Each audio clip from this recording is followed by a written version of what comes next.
विश्व का सृजनहार कोई तो है। कौन है, कहाँ है, कहाँ बैठा है, क्या कर रहा है, कि माँ धारो धाता सृजति की मुपादानी तेचा, किसी को पता नहीं। इसलिए कहा जिस प्रकार आकाश व्यापक है, ध्यान दीजिए, उसी प्रकार वही भी व्यापक है।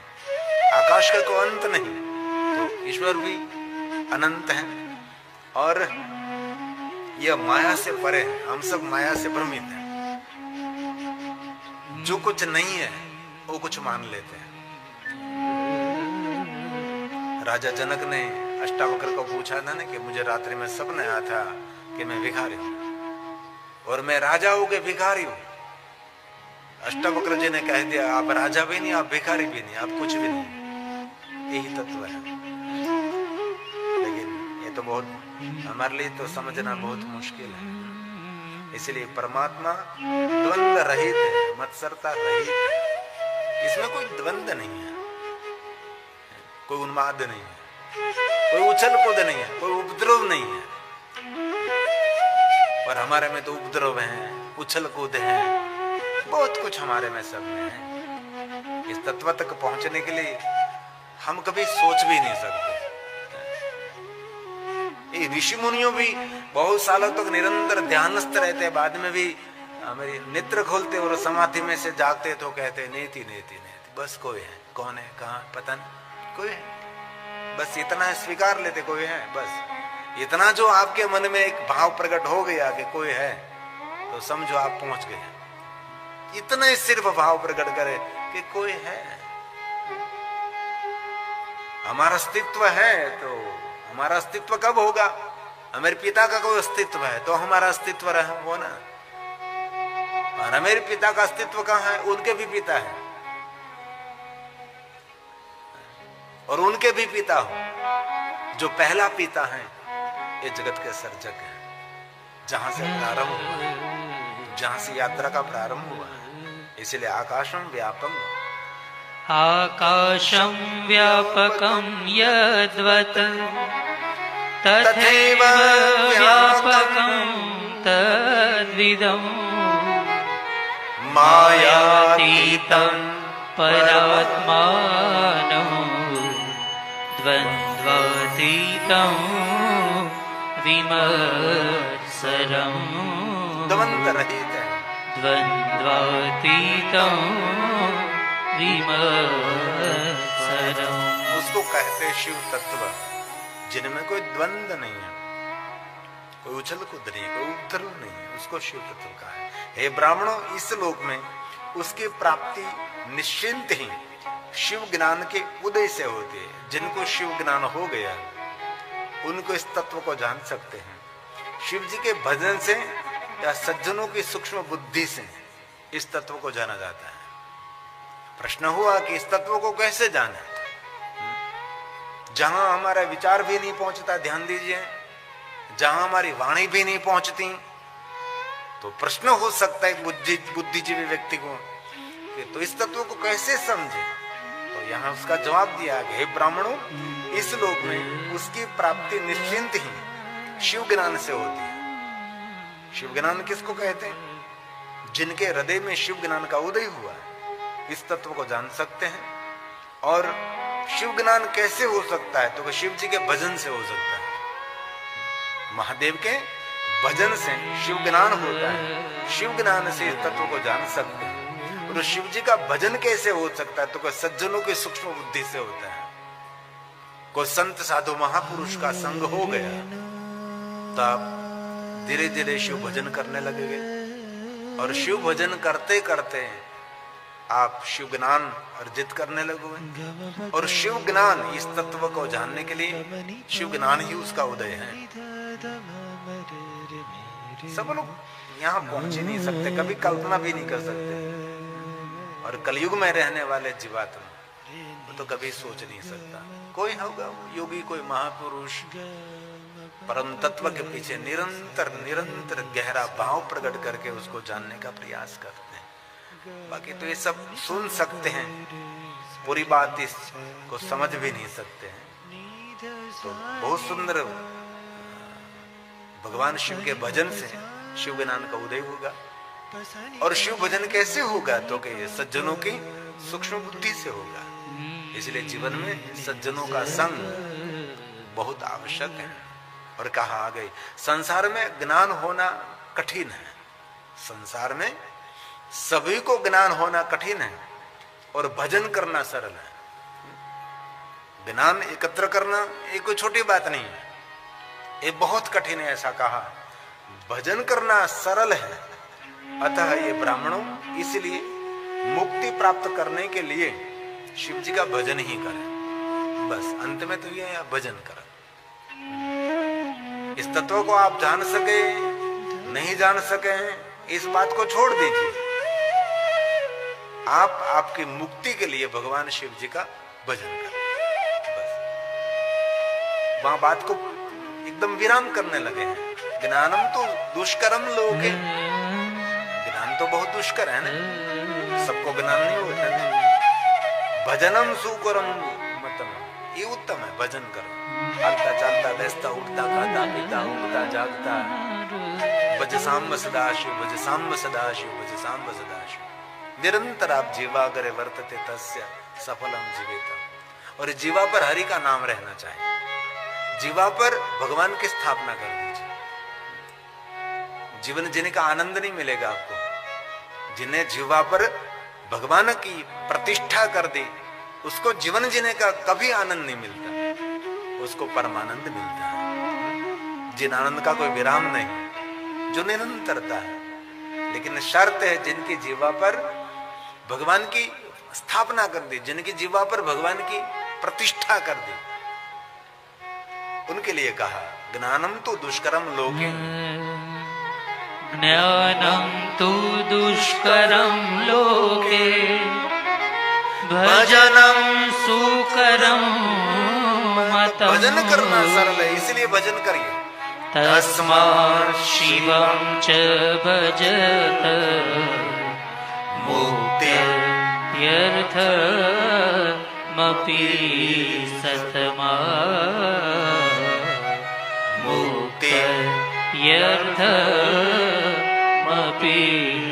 ये जीवात्मा मुक्त हो जाएगा। इसलिए हम सब क्या कर सकते हैं?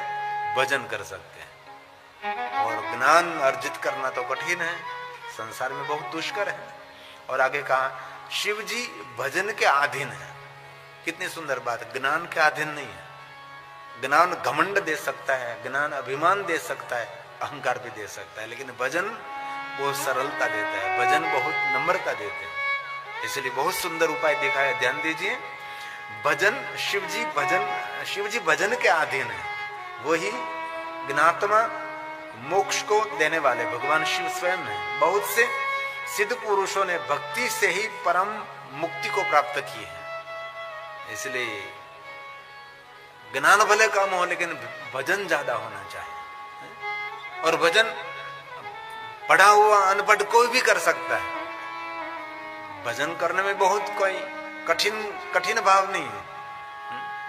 इसलिए कथा श्रवण करते करते हम सब निर्णय लेंगे कि हम भजन करेंगे, लौकिक बातें कम करेंगे और ईश्वर का स्मरण हम ज्यादा करेंगे। शिवो ही भजनाधीनो, शिवो ही भजनाधीनो ज्ञानात्मा मोक्षतः परः भक्त एव बहवः सिद्धा मुक्तिं प्राप्युः परां मुदा। मुक्तिं प्राप्युः परां मुदा। बड़े बड़े सिद्ध पुरुषों ने, बड़े बड़े महापुरुषों ने भजन करके सरलता पूर्वक अपने जीवन को मुक्त कर दिया है। इसलिए जीवात्मा क्या चाहते हैं? मुक्ति चाहते हैं। इसलिए उनके लिए भजन करें बस, और कुछ नहीं। अंत में तो वही कहना चाहते हैं, कथा क्यों श्रवण करते हैं? कथा श्रवण करने के बाद पुण्य तो मिलता है, लेकिन कथा श्रवण करने के बाद जीवन में नई नई प्रेरणा मिलती है। प्रेरणा से हमारे प्राण प्रबल हो जाते हैं। लेकिन सुनते तो बहुत लोग हैं, लेकिन जीवन में अनुसरण करने वाले तो नहिवत लोग, बहुत कम लोग हैं। इसलिए बहुत सुंदर बात कही, ध्यान दीजिए थोड़ी देर के लिए। शिव जी की भक्ति ज्ञान की माता है, पुस्तक पढ़ने से नहीं। महादेव की भक्ति या ज्ञान का उदय है। भगवान शिव जी का भजन करते करते हैं, बिना पढ़े ब्रह्म विद्या पावे, जीव पलट कर शिव हो जावे। पुस्तक पढ़ने से सब कुछ नहीं आता। जिन्होंने भजन कर लिया उनको आप ही आप सभी ज्ञान हो जाता है। शिव जी की भक्ति से ज्ञान, शिव जी की भक्ति ज्ञान की माता है, वहां से ज्ञान का जन्म होता है और वही सदा भुक्ति मुक्ति देते हैं और उनकी कृपा से ही वह भक्ति सुलभ होती है। भगवान शिव की कृपा से ही भक्ति सुलभ होती है। उसका उत्तम लक्षण है कि शिव के प्रति प्रेम अंकुरित होना। जिनके हृदय में भगवान शिव के प्रति प्रेम अंकुरित हो गया, समझो आपके जीवन में ज्ञान का प्रारंभ हो गया। ज्ञान ही मुक्ति का मार्ग है और शिव जी का भजन वो ज्ञान की जनता है। भजन से ज्ञान की उत्पत्ति होती है। इसलिए ज्ञान माता शंभो भक्ति। कितनी सुंदर गहन बात है, लेकिन मैं आपको समझाने का थोड़ा सा प्रयास करता हूं कि शिव महापुरुष क्या है, शिव तत्व किसको कहते हैं, ज्ञान कैसे आप प्रकट कर सकते हैं, ज्ञान कैसे अर्जित कर सकते हैं, उनके बारे में भगवान व्यास जी ने ये सब कुछ गाया है। ज्ञान की माता भक्ति है, भक्ति की माता ज्ञान है। भक्ति से ज्ञान प्रकट होता, ज्ञान जन्म लेता है। इसलिए ज्ञान माता शंभो भक्ति, ज्ञान की माता महादेव की भक्ति है। इसलिए आप निरंतर भगवान शिव जी का स्मरण करें, महादेव का भजन करें। ये कहना चाहते हैं भगवान महर्षि वेदव्यास जी। और ये भक्ति मुक्ति का साधन है। जीवात्मा मुक्त होना चाहते हैं तो शिव जी का भजन करें और भजन से ज्ञान जन्म लेता है और ज्ञान मुक्ति देता है। मुक्ति भुक्ति प्रदा सदा सुलभायत प्रसादादि सत्प्रेमांकुर लक्षण सत्प्रेमांकुर लक्षण। शिव जी के प्रति प्रेम अंकुरित होना वही भक्ति का प्रारंभ है। महादेव के प्रति आपके हृदय में कोई आदर भाव प्रकट हो गया, अंकुरित हो गया, तो समझ लेना चाहिए आपके जीवन में भक्ति का प्रारंभ हो गया। अनहद भगवान शिव के प्रति हमारा आदर, महादेव के प्रति हमारी भक्ति। और अंतिम श्लोक में कहा, हे ब्राह्मणों, वह भक्ति सगुण और निर्गुण भेद से रहती है। कोई सगुण भक्ति करता है, कोई निर्गुण भक्ति करता है। योगी महापुरुष निर्गुण करते हैं, निराकार की उपासना करते हैं, ओंकार की उपासना करते हैं। हम लोग आकार की उपासना करते हैं, हम मूर्ति पूजा करते हैं। क्योंकि शिव की पूजा दो परंपरा में, आकार की और निराकार की। निराकार प्रतीक में हम भगवान महादेव के लिंग स्वरूप की उपासना करते हैं और आकार प्रतीक में भगवान शिव जी के मूर्ति की उपासना करते हैं। जटा गंगा बालचंद्र पन्नग भूषणम वासुके कंठभूषणम भस्मांग डमरू त्रिशूल मृगचर्म त्रिशूलधारी भगवान शिव प्रसन्न मुख मुद्रा, उनका हम ध्यान करते हैं, उनकी पूजा करते हैं। साकार है, एक निराकार है।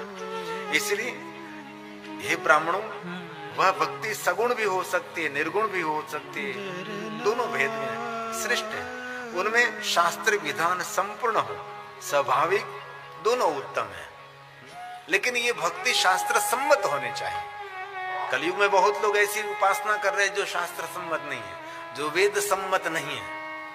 और भगवान महर्षि वेदव्यास जी ने शिव महापुराण ग्रंथ में वेदना भी व्यक्त के, कलयुग आने से जो शास्त्र सम्मत कोई देव नहीं है, वेद सम्मत कोई देव नहीं है, ऐसी उपासना हो रही जिनको कलयुगी देवता कहते हैं। कोई कलयुग में ऐसे देवता प्रकट कर दिए और उसकी उपासना करना है, तो शास्त्र सम्मत नहीं। इसमें स्पष्ट कहा है कि जिनकी उपासना कर रहे हैं वो शास्त्र विधान संपूर्ण होना चाहिए, ये शास्त्र सम्मत होना चाहिए। जिन देव की उपासना करे देव शास्त्र में होना चाहिए, जिन देवी की उपासना कर तो देवी की उपासना हमारे शास्त्र, हमारे पुराणों में, हमारे शास्त्र सम्मत होना चाहिए। इसलिए स्पष्ट कह दिया उनमें जो शास्त्र विधान संपूर्ण है ये स्वाभाविक है, दोनों उत्तम है, शास्त्र सम्मत होना चाहिए, उत्तम होना चाहिए। कलयुगी देवता है, कलयुग में जो अपने मन से देवताओं को बना लिया, बहुत सारे देवता, ऐसी बहुत सारी उपासना कलयुग में विविध पंथ पंथादि हैं, ऐसी बहुत सारी उपासना है। इसलिए स्पष्टीकरण कर दिया सगुण भी उपासना श्रेष्ठ है, निर्गुण भी उपासना श्रेष्ठ है, ये दोनों श्रेष्ठ है, लेकिन ये दोनों उपासना मेरे शास्त्र सम्मत होने चाहिए, वेद सम्मत होने चाहिए ना, उसके बाहर है तो ये स्वीकार्य नहीं है। सा भक्ति है, सा भक्तिर्विविधा सगुणा निर्गुणा द्विजा। सगुण भक्ति करे, निर्गुण भक्ति करे, हे ब्राह्मणों वैधि स्वाभाविकी या वरा सा स्मृता परा, वरा सा स्मृता परा। जो भक्ति कर रहे हैं, जिन देवता की उपासना हम कर रहे हैं, ये देवता शास्त्र सम्मत होना चाहिए। लेकिन अभी मैं आपको नहीं कह सकता, ऐसे बहुत कलयुग में देवता है जिनका वर्णन शास्त्रों में पुराणों में नहीं है, 18 पुराणों में कहीं भी उसका उल्लेख नहीं है, कोई उपनिषदों में कहीं भी उसका नाम निवारण कहीं नहीं है। ऐसे कलयुगी देवता की उपासना हम सभी लोग अभी वर्तमान में लोग कर रहे हैं, वहां लोग जा रहे हैं, उनका भजन पूजन अर्चन हो रहा है, जिनको कलयुगी देवता कहा है। जिन देवता का विस्तार कोई शास्त्रों में पुराणों में हमारे वेद सम्मत नहीं है, नहीं। शिव महापुराण ग्रंथ में तो बहुत सारा विस्तार किया है, लेकिन पुष्पदंत महाराज ने एक बहुत सुंदर बात कही, त्रयी सांख्य योगम पशुपति मतम। त्रयी मतलब 3 वेद, यजुर्वेद, ऋग्वेद, यजुर्वेद और सामवेद। त्रिवस्तु व्यस्तम त्रिषु गुण भिन्नाशु तमशु। इस त्रिवेद में जो मान्य है उनकी उपासना करें। अंत में कोई सांख्य योग, कोई पशुपति मत, वैष्णव मत, लेकिन सब भगवान शिव की ओर ही ले जाते। अंत तो कोई भी पंथ पंथादि है, अंत में तो शिव के पास पहुंचते हैं। जैसे ये पूरी धरती की जितनी नदी है टेढ़ी मेढ़ी चलती है, लेकिन पहुंचती कहाँ है? समुद्र में पहुंचेगी ना। कोई भी नदी टेढ़ी चलती बेढ़ी चलती, उत्तर दक्षिण कहीं भी चलती है, लेकिन अंत ये नदी का गंतव्य कहाँ है? समुद्र। इसलिए कोई भी पंथ पंथादि, कोई भी मत मतांतर, अंत में तो भगवान शिव को ही मिलना है, अंत में तो वहां ही पहुंचना है। तो हम सीधा क्यों नहीं पहुंच रहे हैं? कोई मत मतांतर, कोई संप्रदाय की परंपरा में इधर उधर घूम घूम घूम कर जा रहे हैं। ये पुष्पदंत महाराज ने गाया है, त्रिसंख्य योग। त्रैसांख्यं योगः पशुपति मथम वैष्णवमिति। ये सब अलग अलग पंथ है ना, और भारत देश में 20,000 से ज्यादा संप्रदाय है, तो एक संप्रदाय नहीं है। संप्रदाय मतलब विचारधारा, अलग अलग विचारधारा हो, अलग अलग संप्रदाय, मत मतांतर, बहुत कुछ है भारत देश के अंदर। और भगवान महर्षि वेदव्यास जी ने शिव महापुराण ग्रंथ में कहा भी है कि कलयुग में ये मूल देवता को छोड़कर लोग भ्रमित होकर अन्य स्थानों पर भटकने लगेंगे, ऐसा भी कहा है। मूल स्थान हमारा कौन है? भगवान शिव है। ये जीव का स्थान कहाँ है? भगवान शिव है। इसलिए सीधा शिव के पास नहीं पहुंच रहा है, एक घूम घूम कर भटक भटक कर टेढ़ा मेढ़ा होकर बाद में तो शिव के पास ही पहुंचना है। मूल तत्व तो शिव है। इसलिए पुष्पदंत महाराज ने ये सब कुछ गाया है। त्रिसंख्य योग, त्रयीशाख्यं योगः पशुपतिमतं वैष्णवमिति प्रभिन्ने प्रस्थाने परमिदमदः पत्यमिति च। कितनी सुंदर है परमिदमदः, अनेक अनेक पंथ पंथादि। अंत में तो भगवान शिव तक ही पहुंचना है। रुचि नाम, अपनी रुचि अनुसार अलग अलग पंथ को पसंद करते हैं ना। अपनी सबकी अलग अलग रुचि होती है। किसी को कृष्ण की बाल लीला पसंद है, किसी को युद्ध का कृष्ण प्रिय है, किसी को भगवान द्वारकाधीश भगवान कृष्ण जी गोपियों के साथ सुंदर लीला कर रहे हैं, ये कृष्ण प्रिय है। रुचि अनुसार अलग अलग पंथ पंथा रुचि नाम। रुचीनां वैचित्र्या द्रुजुकुटिल नाना पथजुषा। नाना मतलब महान महान पंथ पंथादि। जुकुटिला अपनी रुचि अनुसार, चित्र वैचित्र अपनी पसंद की रहते हैं ना। अलग अलग देवी देवताओं के साधना। बहुत लोग सिर्फ खाटू श्याम भगवान को मानते हैं, उसके हृदय में उनकी भक्ति है।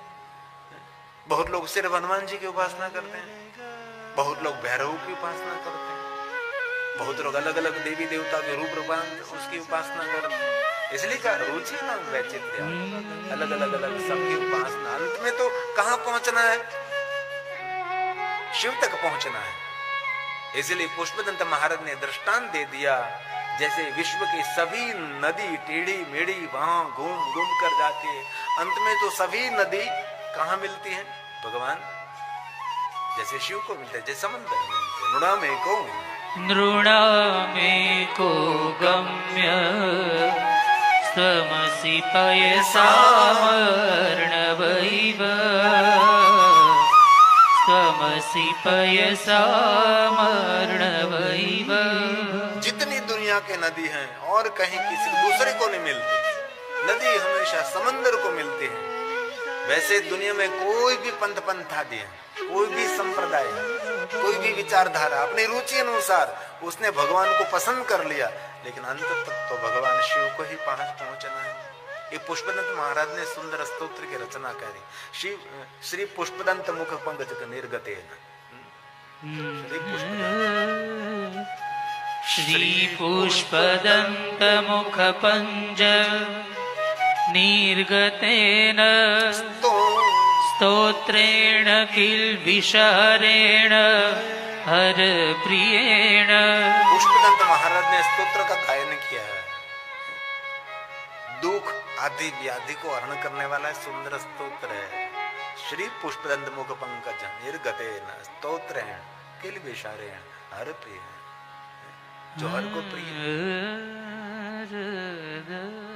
श्री पुष्पदंत मुख, श्री पुष्पदंत मुख पंकज निर्गतेन स्तोत्रेण किल्बिषहरेण हर प्रियेण कंठस्थितेन पठितेन समाहितेन सुप्रीणितो भवति भूतपतिर्महेश सुप्रीणितो भवति भूतपतिर्महेश। इसलिए इस तत्व को ब्रह्मा जी ने नारद जी को समझाने के लिए प्रयास किया। अविद्यते सचकितम, वेद पुराण भी इस तत्व को जानने के लिए चकित बन जाते हैं। यदस्ति श्रुति पुनः पुनः, श्रुति मतलब वेद बार बार कहते, क्या कहते? कोई तो है, कौन है, कहाँ है, कैसा है, पता ही नहीं। जितनी व्याख्या करे इतनी कम रहती है। तो कथा सुनकर हम सबको क्या करना है? बस हृदय में एक वस्तु धारण करने है कि पूरे विश्व का सर्जन करने वाला कोई है। बस चाहे राम कहो, चाहे कृष्ण कहो, ब्रह्मा कहो, विष्णु कहो, रुद्र कहो, कोई भी रूप में, अंत में तो एक ही बात स्वीकारनी हम सबके लिए कि बस इतना विराट विश्व है, तो विश्व का सर्जन करने वाला कोई विश्वनाथ है। बस जिनको वेद पुराण नहीं जान सकता, अविद्यते सचकितम, अविदते सचकितं कोई नहीं जानता। यदस्तीति श्रुति पुनः। कौन है, कहाँ है, उसका नाम क्या है? तो कहा सत्यम ज्ञानमनन्तं च परमानन्दं परं महं। परमानन्दं परं महं। कोई परम आनंद तत्व, जगत का सर्जन करने वाला कोई भगवान है। ब्रह्मा ने तो वहां तक नारद जी को कह दिया, उसको नाम देना वो भी अपराध है। बोल, इस तत्व को नाम देना ये भी अपराध है, उसको भगवान कहना वो भी अपराध। तो उसको कैसे हम समझे? ब्रह्मा जी ने कह दिया नारद, इस तत्व को समझने के लिए उसको हम ब्रह्म कहते हैं, शिव तत्व कहते हैं, आदि अनादि तत्व कहते हैं, जहां से इस जगत का प्रारंभ हुआ है। प्रारंभ भी तू है, अनंत भी तू है, ध्यान समाधि जीवन भी तू है। वहां से शुरू करेंगे, प्रारंभ तू है। शिव तत्व किसको कहते हैं? जहां से प्रारंभ हुआ है, सही है ना, और जहां से अंत हो रहा है, और अनंत भी। इन तत्व की बस इतनी व्याख्या हम कर सकते हैं। बाकी तो जितना शब्दों के द्वारा शिव तत्व का विस्तार करे इतना कम रहता है। तो शिव कथा कोई सामान्य कथा नहीं, ये बहुत गहन विषय है। लेकिन कम शब्दों में मैंने समझाने का प्रयास किया कि शिव तत्व किसको कहते हैं।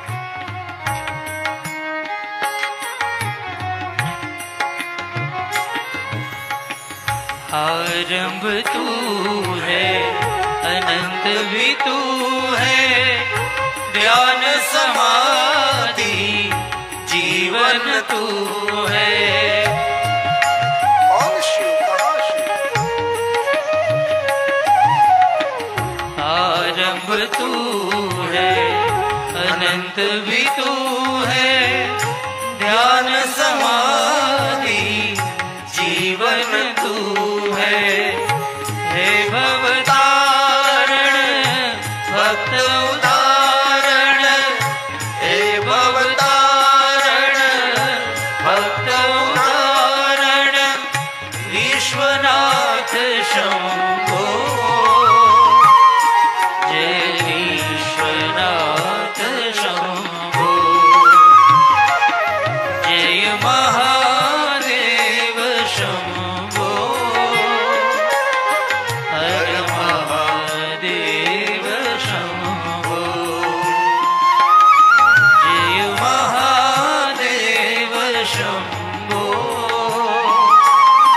हर महादेव शंभो।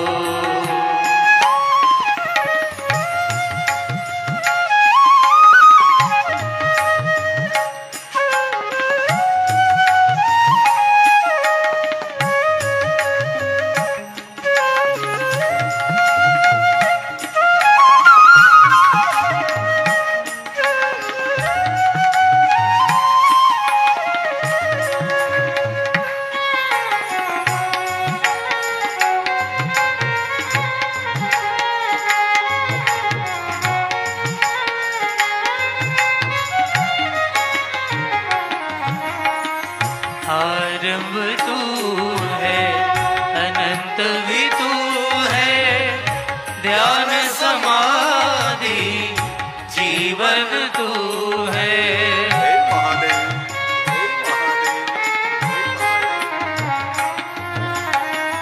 आरंभ तू है, अनंत भी तू है, ध्यान समाधि जीवन तू है। हे भवतारण भक्त उदाहरण, हे भवतारण भक्त उदाहरण, विश्वनाथ शंभो। जय विश्वनाथ शंभो, जय महादेव शंभो,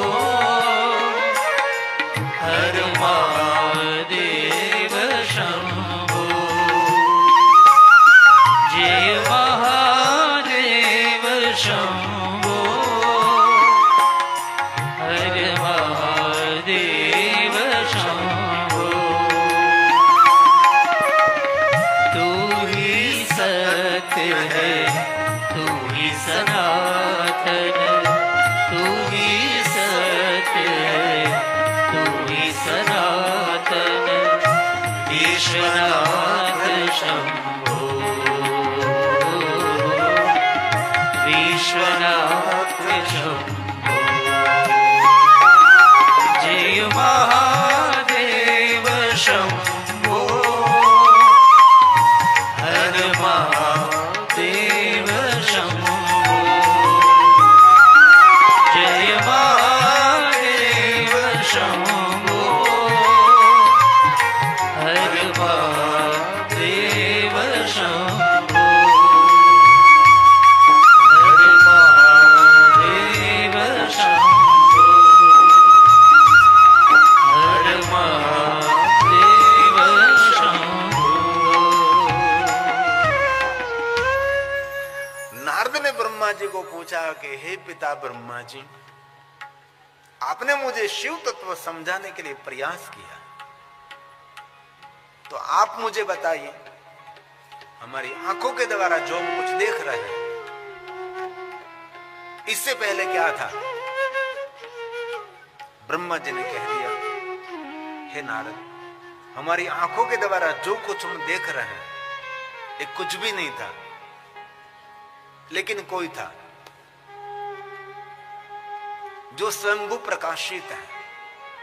और ईश्वर के बारे में तो हम सभी जानते हैं, ये सब कुछ है तो भी ईश्वर है, ये कुछ भी नहीं रहेगा तो भी ईश्वर तो रहेगा, पहले कुछ भी नहीं था तो भी वो थे, सब कुछ है तो भी है, और कुछ भी नहीं रहेगा तो वो तो ही नहीं अंतर रहेगा। हे नारद, आपकी आंखों के द्वारा जो कुछ देख रहे हैं, कोई गगन नहीं, कोई अगन नहीं, कोई आकाश नहीं, कोई प्रकाश नहीं, कोई सूर्य नहीं, कोई चंद्र भी नहीं, कोई ग्रह भी नहीं, कोई तारामंडल भी नहीं, कोई सरिता नहीं, कोई सागर नहीं, कोई पेड़ नहीं, कोई पहाड़ नहीं, कोई जीव नहीं, कोई जंतु नहीं, मैं भी नहीं, नारद तू भी नहीं। तो कौन था? कोई था जो स्वयं को प्रकाशित है, जगत को प्रकाशित करते हैं। ऐसे कोई तत्व जिनको निरंजन निराकार कहते हैं, जो अनंत है, जो निरंतर है, जो निराकार है। इसलिए हे नारद, मैं कोई भगवान को प्रणाम नहीं करता, मैं कोई ईश्वर को प्रणाम नहीं करता, मैं कोई ब्रह्म को भी प्रणाम नहीं करता, मैं तो ब्रह्म बीज को प्रणाम करता हूं, पूरे वटवृक्ष को प्रणाम नहीं करता। वटवृक्ष का छोटा सा बीज, ये छोटे से बीज में से पूरा वटवृक्ष फैला है, इसलिए पूरे जगत में जो कुछ देख रहे हैं हम सब कुछ, ये सब इस तत्व में से प्रकट हुए, इस तत्व को मैं प्रणाम करता हूं। इसलिए ब्रह्मा जी ने ब्रह्म को प्रणाम नहीं किया, ब्रह्म बीज को प्रणाम किया। ब्रह्म बीज नमोस्तुते, ये सुंदर ब्रह्मा जी के दिव्य शब्द हैं जो नारद को समझाने के लिए प्रयास करते हैं, जो ब्रह्म रूप है, जो ब्रह्मज्ञ है। ये ब्रह्मा जी ने गाया, ब्रह्म रूप ब्रह्मज्ञ, जो स्वयं है, जो परमात्मा है, जो ब्रह्म बीज स्वरूप है। ब्रह्म बीज नमोस्तुते में प्रणाम करता हूं, जो सर्वव्यापक है, सर्वज्ञ है, सर्वशक्ति समन्विता। ईश्वर सुंदर ने अति सुंदर, देवेश, देव नहीं, देवों का ईश है, देवों का भगवान है। नमस्ते जगदीश्वर, जगत को प्रकाशित करने वाले ईश्वर को मैं प्रणाम करता हूं। गुणातीत है, गुणाधार है, गुण बीज है, गुणात्मक है। ये तत्व को हम कह सकते हैं। ब्रह्मा जी ने कहा, नारद में पूर्ण तो आपको नहीं कह सकता, लेकिन बस मेरे हृदय में एक धारणा मैंने रखी कि ये पूरा विराट विश्व को सर्जन करने वाला कोई विश्वनाथ है। बस जैसे सूर्य है कि अगणित जिनके किरण है, बस सभी किरणों का उद्गम स्थान तो सूर्य नारायण है। जैसे सूर्य की किरण निरंतर है, लेकिन परमात्मा तो अनंत रहित है। जैसे आकाश व्यापक व्यापकत्वाते जो निरंतर है, जो निराकार है, सर्वव्यापक है, सर्वज्ञ है। हम सभी जो जानते वो तो उनके पास है ही, लेकिन हम जो नहीं जानते वो स्वयं वो जानता है। इसलिए नारद जी बहुत लंबी लंबी व्याख्या आपके समक्ष में करने का प्रयास करो। उससे तो अच्छा ये है कि जो कुछ आप देख रहे हैं सब कुछ शिव तत्व ही है। अंत ब्रह्मा जी ने बहुत बड़ी बात कम शब्दों में समझा दी। शिव तत्व किसको कहते हैं? ये सूर्य भी शिव है, ये चंद्र भी शिव है, ये अग्नि भी शिव है, ये जल भी शिव है, ये पृथ्वी भी शिव है और वायु भी शिव है और मेरी आत्मा वो भी शिव है। जो अष्टमूर्ति है, अष्टमूर्ति में कौन है? वही है ना, अष्टमूर्ति स्वरूप परमात्मा। इसमें सूर्य, चंद्र, पवन, अग्नि, चंद्र, सब कुछ इसमें शिव ही शिव, अष्टमूर्ति परमात्मा के हैं। भगवान शिव जी के अष्टमूर्तियों के द्वारा भगवान स्वयं शिव जगत में फैले हुए, जगत में व्याप्त हैं। और जैसे भारत देश में 12 ज्योतिर्लिंग है, वैसे अष्टलिंगों की भी महिमा है। भारत देश में 12 ज्योतिर्लिंग है ना। बहुत सारे पुण्यवानों ने 12 ज्योतिर्लिंग की यात्रा भी की होगी।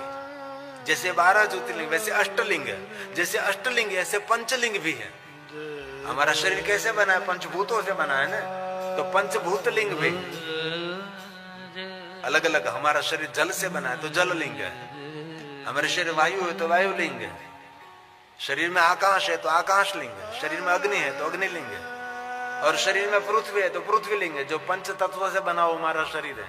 इसीलिए पंचाक्षर मंत्र क्या कहते हैं? पंच तत्वों को जागृत करने के लिए। अग्नि तत्व, जल तत्व, पृथ्वी तत्व, आकाश तत्व, सभी तत्वों को जागृत करने के लिए ये पंचाक्षर मंत्र की श्रेष्ठता है। और शिव जी के मुख कितने हैं? 5। तत्व कितने हैं? 5। हमारा शरीर कैसे बना? पंच तत्वों के द्वारा। इसीलिए अष्टमूर्तियों में सूर्य ये भगवान शिव जी की स्वयं प्रतिमा है। पुष्पदंत महाराज ने जो कहा तवम अर्क, अर्क मतलब सूर्य, स्वम मतलब चंद्र, पवनस्त्वम, त्वमर्कस्त्वं सोम। जो शिव तत्व को समझाने के लिए प्रयास कर। आपको भी कोई पूछेगा कि आपने शिव कथा आपने श्रवण की तो शिव तत्व की व्याख्या क्या है, तो उसको स्पष्ट कह दिया कि आपकी आंखों के द्वारा जो कुछ देखते हैं सब कुछ शिव है। जिधर देखो इधर तो ही तो ही, जहां जहां नजर मारे फरे छे यादें भरे छे आपने। खूनी ना खंजरों मा तू, क्या दृष्टि है। खंजर मार रहा हो भी तू, खंजर खा रहा हो भी, भोजन भी तू, भोगता भी तू। कैसे इस तत्व को समझे? जो कुछ क्रिया हो रही है जगत के अंदर सब कुछ शिव है। सूर्य उदय हो रहा है वो भी शिव है, सूर्यास्त हो रहा है वो भी शिव है, समंदर भी शिव है, समंदर की लहरें भी शिव है, बीज भी शिव है, बीज का अंकुर भी शिव है, पौधा भी शिव है, और पर्ण भी शिव है, डाली भी शिव है, और डाली पे लगा हुआ फूल वो भी शिव है, फूल में से महकती हुई सुगंध वो भी शिव है, फूल में से बीज, बीज में से फल, फल का रस वो भी शिव है, और फल का रस का स्वाद वो भी शिव है। इसलिए सब कुछ शिव है, शिव है। विषय सरल नहीं है लेकिन मैं सरल बनाने का प्रयास करता हूँ। त्वमर्कस्त्वं सोम, त्वमसि पवनस्त्वं हुतवः। इसलिए अष्टक की महिमा है ना। अष्टक 8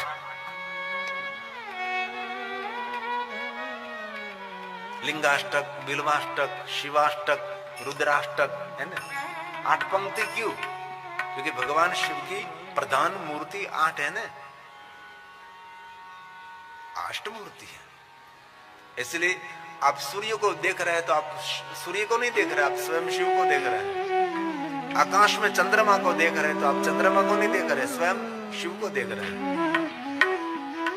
और कल शिवरात्रि है, जिनको त्रयोदशी कहते हैं ना, हर महीने हर मास में आते उसको शिवरात्रि कहते हैं, और 12 मास में एक बार आते उसको कहते हैं महाशिवरात्रि कहते हैं। जो 12 मास में एक बार आते वो महाशिवरात्रि, हर मास में आते उसको कहते हैं शिवरात्रि। तो कल शिवरात्रि, आज शनि प्रदोष था, प्रदोष है क्या नहीं है, उसका समय है पंचांग के अनुसार प्रदोष पूजा जीवन के सभी दोष में से मुक्त करने वाली प्रदोष पूजा। शिवरात्रि का व्रत त्रयोदशी व्रत करे हमेशा, ताके तन नहीं रहे कलेशा। धूप दीप नैवेद्य चढ़ावे, शंकर सन्मुख पाठ सुनावे, तो जन्म जन्म के पाप न चाहे।